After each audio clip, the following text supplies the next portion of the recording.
ирсэн. За Эрдэнэ төлдөр ISO 45,000 стандарт хэрэгжүүлсэн туршлага Эрдэнэ төлдөр төрийн өмчит үйлдвэрийн газрын ерөнхий захирлын 1-р орлогч бөгөөд ерөнхий инженер Батмөх таныг тайснаа орж байна.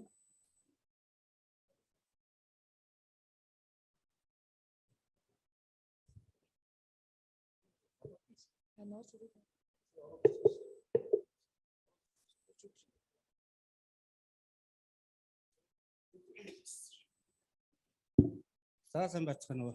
Та бүхэнд амар дахин айлтгая. Жогноос.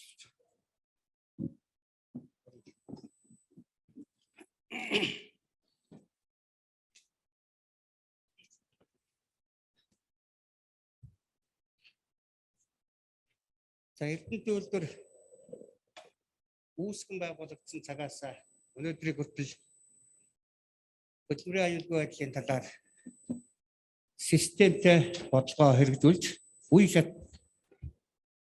шаттайгаар сайжруулж ирсэн түүхтэй. Би энэ аюулгүй байдлын талаар хэрэгжүүлж ирсэн арга хэмжээг тухайлах юм бол хамгийн сүүлийн үед буюу 2021 онд Эрдэнэ төлдөр ISO 45001 стандарт олон улсын стандартыг нэвтрүүлсэн бас энэ арга туршлагаас та бүхэнтэй уулзахаар бэлдсэн. За дараагийн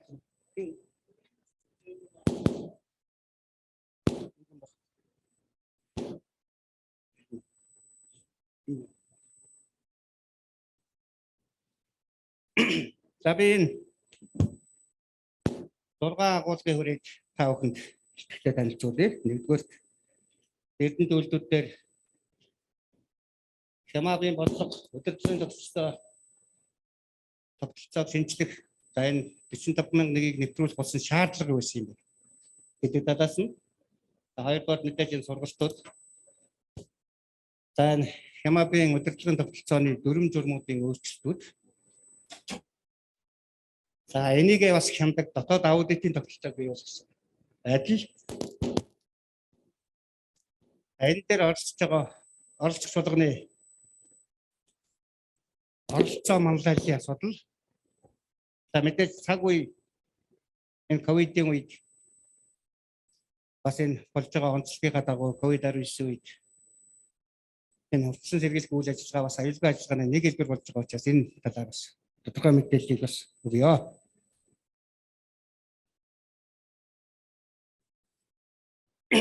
За байгууллагын бас бизнесийн нэр хүндийг дээшлүүлдэг амжилттай ажиллах үнд суурь болдог үзүүлэлтүүдийн нэг бол энэ аюулгүй ажиллагаа буюу ажилтны өөрийнх нь оролцоо. Тийм учраас ажилтан бол тухайн байгууллагын үнэт баялгаа гэж ингэж хэлдэг. Тэр энэ үнэт баялгаа үр дүнтэй аюулгүй сайн ажиллуулахын тулд нэн төрөнд аюулгүй хөтөлбөрийн аюулгүй ажил, хөтөлбөрийн эрүүл мэнд аюулгүй ажил гэдэг энэ зарчмыг тунхаглаж Эрдэнэ төлөвлөлтөөр энэ зарчмыг баримталж өнөөдөр ажиллаж байна. Ерөнхийдөө бол Эрдэнэ төлөвлөлтөөр 78 онд ашиглалтанд орсныг та бүхэн мэдж байгаа. 1978 онд бол оноос хойш тухайн үеийн зүйл толгойд улсын хөдөлмөр хамгааллын удирдлагын систем цогц системийг Эрдэнэ төлөвлөлтөөр дээр хэрэгжүүлж ажилладаг байсан. Түрүүн би бас хэлсэн үе шаттай сайжруулалтыг бид нар хийсэн гэж. Тэр 2007 он хүртэл энэ систем хэрэгжсэн. 2007 онд бол олон улсын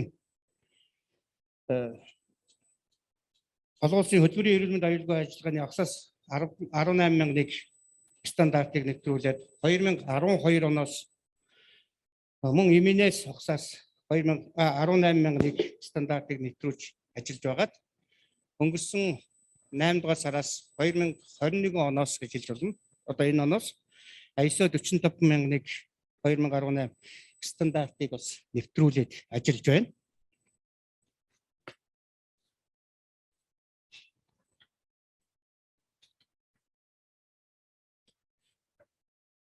За энд та бүхэн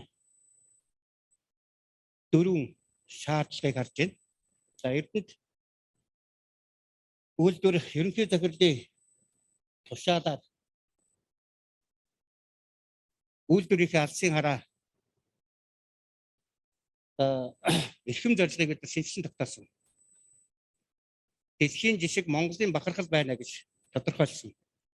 За эрдэнэт үйлдвэр бол өнөөдөр дэлхийн жишг Монголын бахархал ийм үйлдвэрийн газар байхаар тэмүүлж ажиллаж байгаа.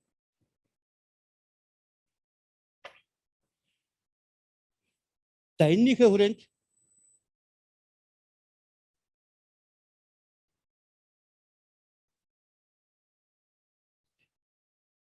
энэ юу болсон? За энэ эрхэм зорилгынхаа хүрээнд эрдэнэт үйлдвэр бол тогтвортой хөгжлийн бодлого тодорхойлсон. За мөн эрдэнэт үйлдвэрийг 2031 он хүртэл хөгжүүлэх үндсэн чиглэлээ баталсан. За мөн агсаас 18,001 энэ гэрчилгээний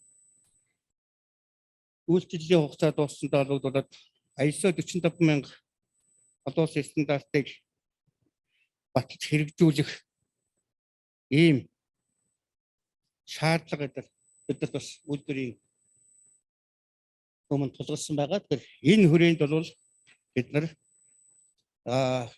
ISO 45001 стандартыг нэвтрүүлэх үндсэн шаардлагууд үйлдвэрийн өмнө бий болжээ гэж ингэж тодорхойлж байгаа. За тэгээд нэвтрүүлсэн үйл явцыг та бүхэн эндээс харж байна. Мэдээж үйлдвэрийн газрын ерөнхий захирлын тушаал гарсан.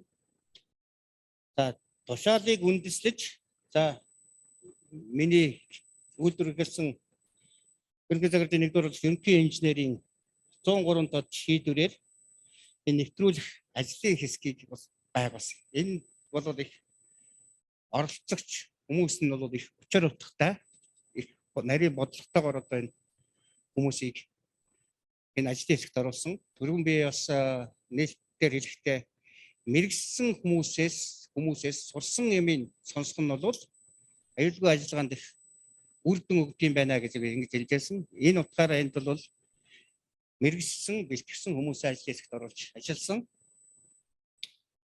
Тэгээ энэ хүмүүсийг хүчинд тулгуурлаад мэрэгжлийн байгууллагуудтайгаа хамтраад энэ ISO 45000 стандартыг ойлгуулах, таниулах энэ мөн эрсдлийн менежментийг ойлгуулах энэ сургалтуудыг үе шаттайгаар зохион байгуулсан. Энэ бол маш их ач холбогдолтой байсан. Альбаа үйл ажиллагаа нь явж эцсийн дүндээ бол заавал сургалтын дээр очиж бууж байна. Сурахгүйгээр, мэдэхгүйгээр, мэрэгшихгүйгээр цаашд бол үр дүн гарна гэдэг ойлголт бол мэдээж байхгүй. Тийм учраас энэ тасралтгүй сургалт хэрэгтэй байна. Монголд өнөөдөр үйлдвэр аж ахуйн нэг байгууллагууд үйл ажиллагаагаа тасралтгүй сайжруулах талаар их ярьж байгаа. Сайжруулалтыг тасралтгүй явуулах нь үр дүнд үлдэх юм байна гэдгийг олон байгууллагууд ярьж байгаа. Тэгэхээр аюулгүй ажиллагааны энэ сургалт бол тасралтгүй үргэлжилж явах ёстой байна. Тийм учраас энэ сургалтуудыг бид нар тасралтгүй явуулдаг болсон. Мэдээж дараа нь бол энэтэй холбогдсон дүрм журмаа шинжилж, боловсруулж, өөрчлөлт оруулж. Тэр өөрчлөлт оруулсан дүрм журмаа ажилтан болгон таниулах арга хэмжээ. Танаас батлагдчихад нэг дүрм журм батлагдчихад нөгөө хүмүүстэй очиж хүрэхгүй, хүмүүс тэрнийх нь утга учир зорилгыг ойлгохгүйгээр энэ дүрм журм хэрэгжин гэдэг бол хэцүү. Тийм учраас энэ журам дүрмийн өөрчлөлтүүдэд танилцуулах. Энэ үйл ажиллагаагаа тэгээд шанах хэрэгтэй байл юм байна. Үе шатыг бид нар дотоод аудитыг дотооддоо энэ үйл ажиллагаагаа хямдаг энэ аудитын хөтөлбөрийг баталсан. За энэ хөтөлбөрөө бол бид нэр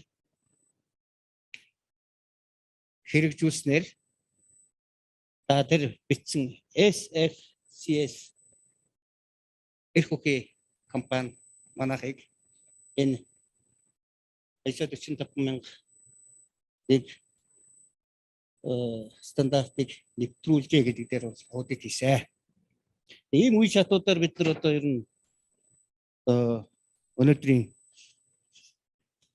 энэ үйл ажиллагааг явуулж байна. За дараагийн нэг асуудал бол энэ сургалтын үйл ажиллагааг яаж явуулж байгаа юм бэ гэдэг. Ямар ч байгууллага сургалтанд бол зардал нэмж болдгоо юм байна. Бид бүхэн үнэт баялгаа ажилчин гэж тодорхойлж байгаа үед тэгж ярьдаг байж тэр хүн бол мэдхийн тулд аюулгүй байхын тулд тэр хүмүүст бол тодорхой хэмжээгээр энэ сургалтын зардлуудыг гаргаж явах ёстой. Энэ утгаараа бид нар бас энэ танилцуулах сургалтыг энэ бүтцийн нэгжүүд дээр зохион байгууллаа. Эрсдлийн менежментийн сургалтыг яг энэ ажил хариуцсан хүмүүстэй зохион байгуулж энэ хамгаалууллаа. Энэ бол биднийг энэ стандартыг нэвтрүүлэхэд онцгой ач холбогдолтой болсон юм ажлуудаа. Мэдээж бол програм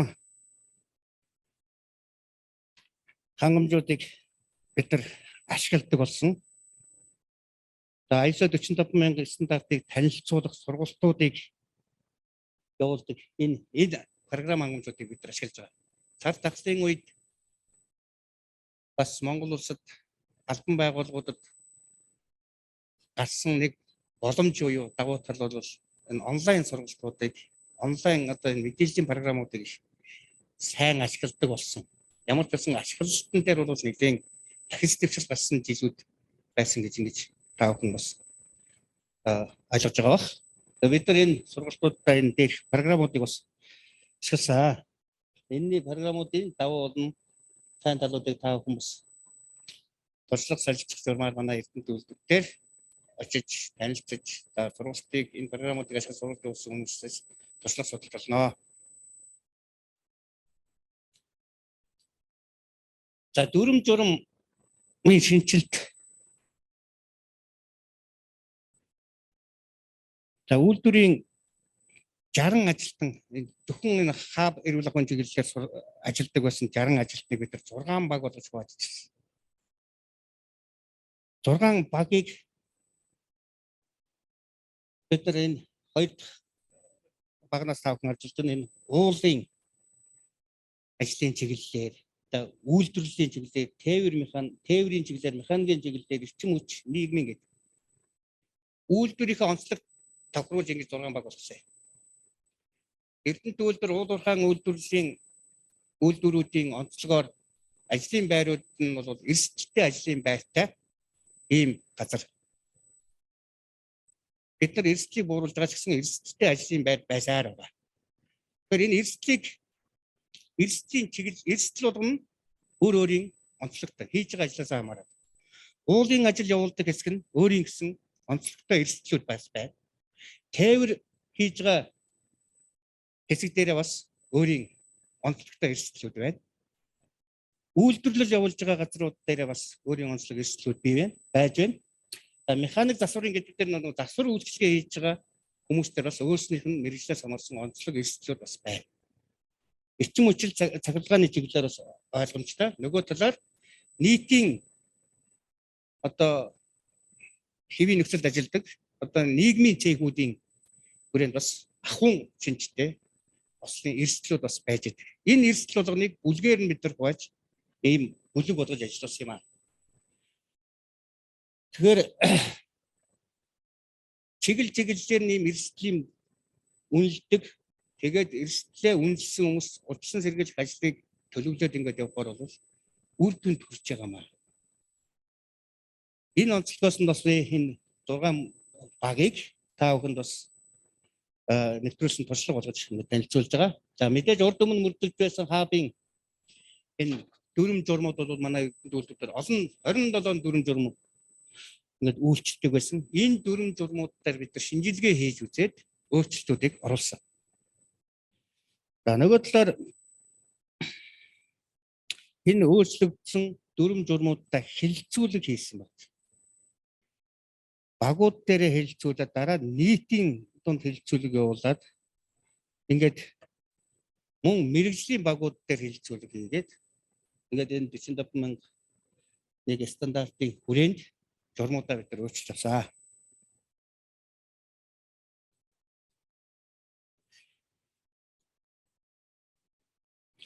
За дотоод аудит үнэхээр маш чухал. Өнөөдөр ерөнхий захирлын туршлагаар бид нар Хямабын менежментийн тогтолцооны дотоод аудитын журмаа гаргаад баталсан. За мөн 21 оны 2 дахь хагас жилд Хямабын мэргэжлийн менежментийн тогтолцооны дотоод аудитын ажиллах ажлын хөтөлбөрүүдийг гаргасан. Тэгэд энэ хөтөлбөрийн дагуу үйл ажиллагааг бол бид нар үйлдвэрийнхээ үндсэн зээгүүд дээр нь бас энэ аудит хийгээд явж байна. Одоо энэ автоэврийн зээг, засвар механикийн аудит, баяжуулалт, булааны стандарт, засвар ухсралтын зээг. Тэгэхээр энэ аудитыг хийснээр бас энэ тогтолцооны аюулгүй ажиллагааны үйл явц ямар хэмжээнд явж байна гэдгийг үнэлж дүгнж өгч байна. Энд бол зөвхөн дарга нар удирдлагууд ингээд үнэлдэг. Энд мэлгэний энэ аудитор болсон аудитын сургалтанд хамрагдсан эрх үгийн хүмүүс ажилтны төлөөлөлт байж байгаа. За мэдээж аливаа ажил энэ манлайлалтай холбоотой. Тэгэхээр энэ хөдөлмөрийн эрүүл мэнд аюулгүй байдал дээр удирдлагын манлайллыг бид нар арай өөр шатанд гаргахаар зорж хэрэгжүүлээд эхэлсэн. Тухайлах юм бол энэ дээр үүрэг ба хариуцлагыг бүхэн үзэнэ гэсэн. Түрүүн би бас нэг хэлсэн аюулгүй ажиллагаа гэдэг бол хоёр талтай маа гэдэг. Нэг тал нь бол ажил олгогчийн зүгээс хийх ёстой ажил байт юм байна. Нөгөөх нь бол хувь хүний хариуцлагаас байт юм байна. Энэ хоёр бол зэрэг явж ийж.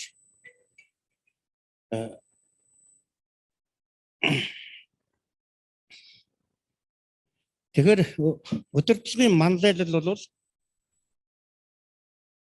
маш чухал.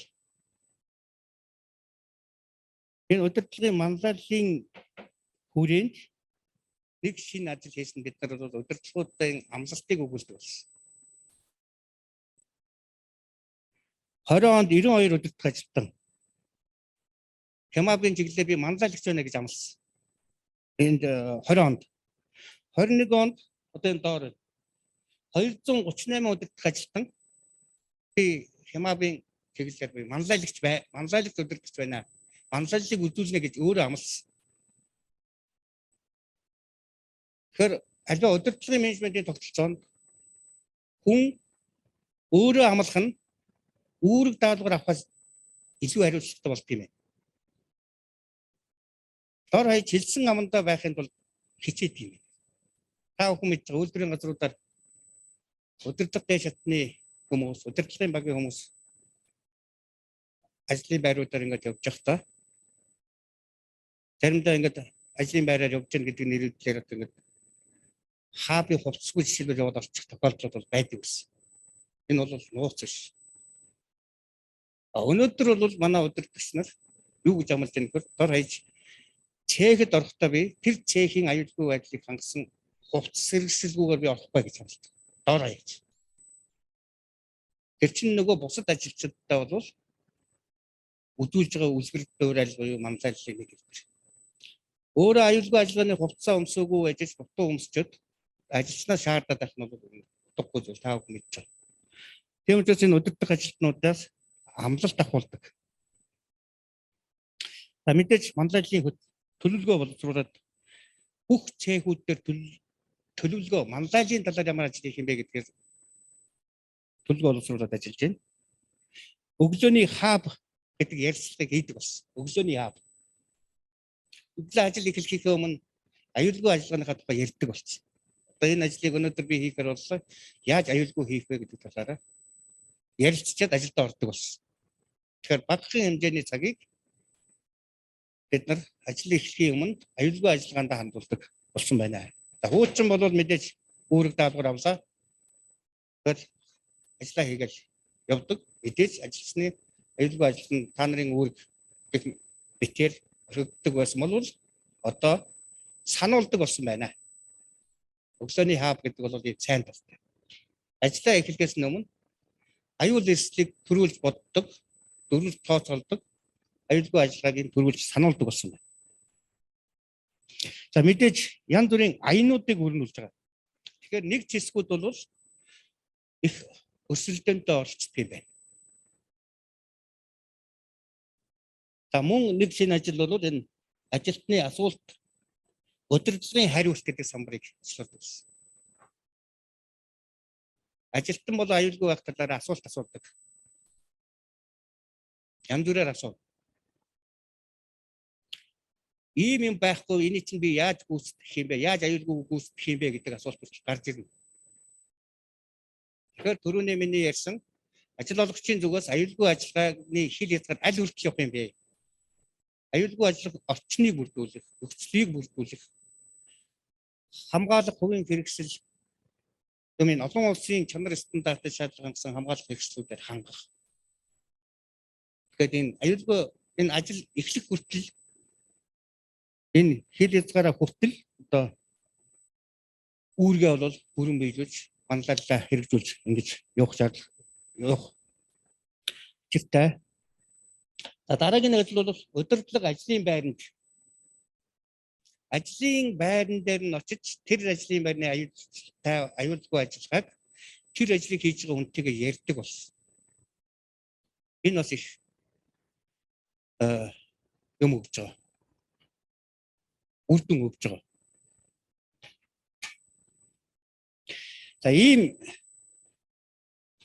зүйлүүдийг бид нар системтэйгээр бодлогын төвшөнд авч хэрэгжүүлж ингэж ажиллаж байна. За эцэст нь бол энэ хэрэгжүүлж байгаа ажлуудаа бид нар хэмжих хэрэгтэй болж байна. Аль нь үр дүн өгöd байгаа ямар юутай вэ гэдэг энэ манлайлалын хэмжилтүүдийг хийдэг арга механизмуудыг бий болгож байна.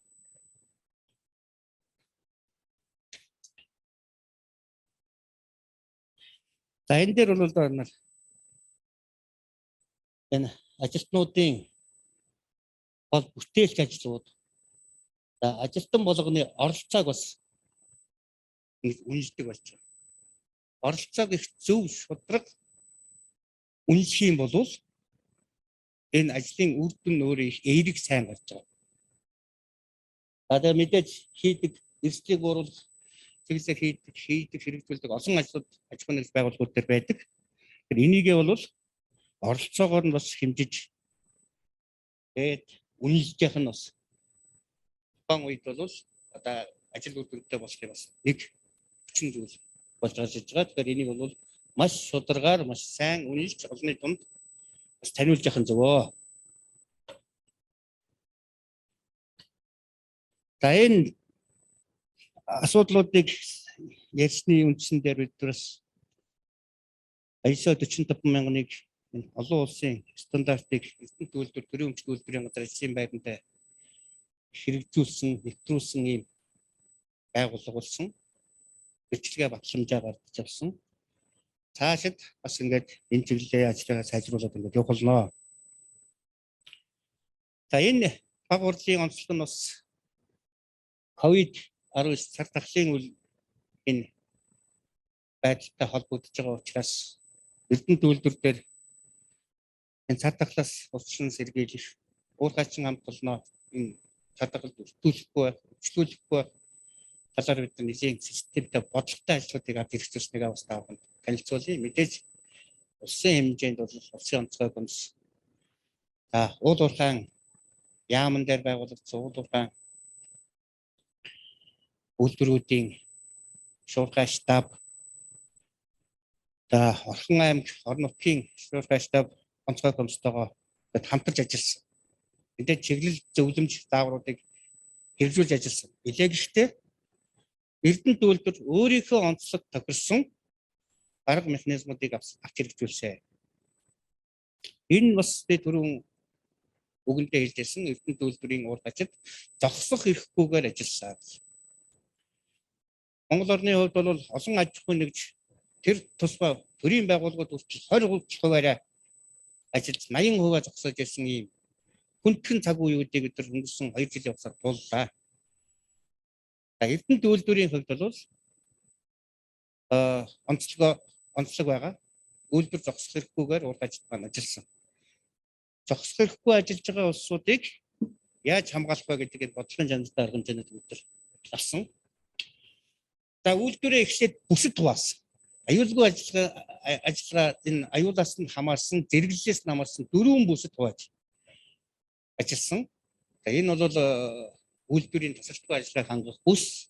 За тэгээд мэдээж хүчин чиглэлээ бас тодорхой хэмжээнд бууруулсан нь бол 0-12 настай хүүхдүүдийн эцэг болон эхчүүдийг онлайнаар ажиллуулж ингэж үйл ажиллагаагаа явуулж хандлт судалгаануудыг хийж за хяналтуудыг тавьж дархлаах дэмжих ажиллагаануудыг үе шаттай хийсэн. Мэдээж та бүхэн мэдж байгаа юм. Эхлээд вакцины зүйлтээс хамааруулаад эхлээд тэгээд хоолунд витамин зүйлтэнд хамруулах эсийн байрны ариутгал, голомтын ариутгалуудыг цаг тухайд нь хийх, халдвар хамгааллын дэглэмүүдийг сахих, тэр дэглэмээ өөрийнхөө онцлог тогтруулж гаргах гэсэн ийм олон арга хэмжээнүүдийг авч хэрэгжүүлсэн. Энэ маань үр дүнгээ өгсөн гэж хэлж ойлгож байгаа. За тэгээд ингээд миний ихтгэлийн цаг одоо дууссан учраас би ингээд яриагаа төвчлэе. Өнөөдөр энэ дээр хэрэгжүүлсэн арга хэмжээний үр дүнд эрдэнэт үйлдвэрийн урд ачийн хамт олноос энэ өвчний улмаас амнаас эсрэгдсэн хүн байхгүй. Урд ачийн гэрвэл эрдэнэт хотын хэмжээнд бид нар үлгэр одоо тийм манлайлагч болж ажиллаж тодорхой үр дүнд хүрээд байгаа. Цааш бас өсвөө наривчилж энэ арга хэмжээнүүдэд хэрэгжүүлээд ингээд явах ийм төлөвлөгөөтэй байгаа. Ингээд та бүхэнд ажлын амжилт хүсье, хурлын үйл ажиллагаанд дахин амжилт хүсье, сайн туршлагуудыг та бүхнээс сонсно гэж итгэж байна. Миний ярих зүйл дуслаа. Амжилт хүсье.